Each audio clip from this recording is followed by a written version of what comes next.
Hi, welcome to the fiction and fitness series called Stories in Motion. The goal of doing this is to try to connect ancient stories and storytelling to our modern health journeys.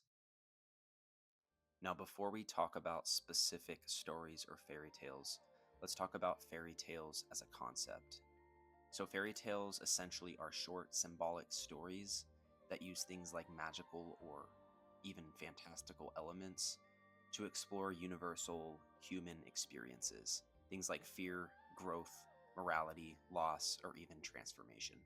And they do often take place outside of a specific time or place. Okay, now we're going to specifically dive into the Grimm's fairy tales because the stories are very well known and they are part of the public domain, so we can speak about them at more length. So, just for some background here, Jacob and Wilhelm Grimm, and that's right, their last name was Grimm. The word Grimm actually precedes when they were born. Anyways, they were two German brothers, and they collected a lot of the stories that are contained in the fairy tale collection.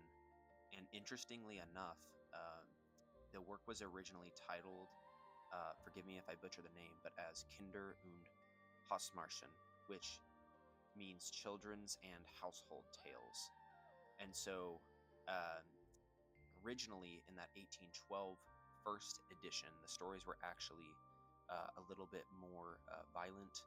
And then later on, one of the brothers, Wilhelm, edited it so that it became more okay for children to hear and to understand. Also important here to the context is what the brothers wrote out of their own mouths and intent. So, in the original versions of the tales, the brothers wrote this: the present collection is intended to preserve old tales that are part of our national culture, which are in danger of being forgotten. End quote. So, that's essentially pointing to the national importance of it for them as Germans and for their country. But a lot of the stories and motifs were actually similar there in the general European folk network. So the brothers were also both linguists and philologists. So they had a deep interest in language and language development and kind of tracing how that interacted with their specific German language. But overall, even though it does take place in a German context, we can kind of see its overall historical development, kind of connecting it to a preservation of culture, a way that helps to guide behaviors for future generations, and a way that helps instill certain values, as we can see with some of the tales. Now, speaking of some of the tales, one of the first ones that we're going to look at in this series is the story of Little Red Riding Hood, or Little Red Cap. And I did mention this earlier, but it's also important to kind of note the differences that have taken place over time, where in the first published version of the story, it's more dark and frightening. And over time, it became a little bit more mildly scary, still kind of dangerous. And then, later on, we have some more modern day stories that really have an overbearing, in a way, maybe moral focus, but are more like gentle, even funny or safe.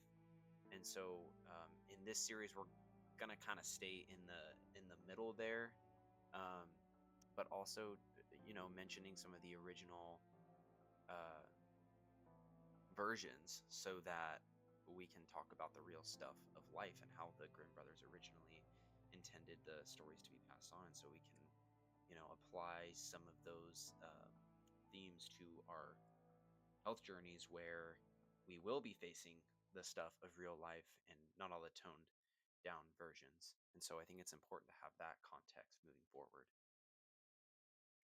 So this video really serves to provide a background of what we're talking about and to show you the path as we move forward here. Because what we really want to do is kind of show how timeless the stories are and show how the things that are inside are really universal human experiences, like we mentioned earlier. Things like fear, danger, risk, growth, resilience. They're all timeless virtues for us as human beings. And so we really want to create a way where you can be motivated, but motivated for the right reasons for your health. And so we really just want to use the power of story to help you do that, not only for yourself, but for those around you. Okay, if you did like this video, I do have more content like this on my website. It's called fictionandfitnessblog.wordpress.com. I'll link it below. But please go ahead and give my video a like if it's something that you enjoyed. And I look forward to making the next video about Little Red Riding Hood.